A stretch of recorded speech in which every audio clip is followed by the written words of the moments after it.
ఉన్నారు.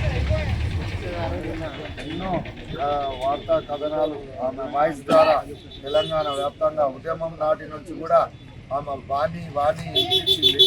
అయితే నిన్న అనుకోకుండా ఆత్మహత్యకు పాల్పడింది.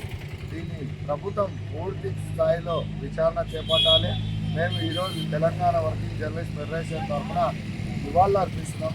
ఆమె మరణానికి కారణమైన వాళ్ళను శిక్షించాలి. ప్రభుత్వం సీరియస్గా దీని మీద యాక్షన్ తీసుకోవాలి. ఇంకోటి ఆమె కుటుంబానికి వాళ్లకు ప్రభుత్వం తరఫున ఆర్థిక సహాయం సహకారాలు అందించాలని మేము తెలంగాణ వర్కింగ్ ఫెడరేషన్ మామనార్ జిల్లా కమిటీ తరఫున డిమాండ్ చేస్తూ ఉన్నాం ప్రభుత్వాన్ని.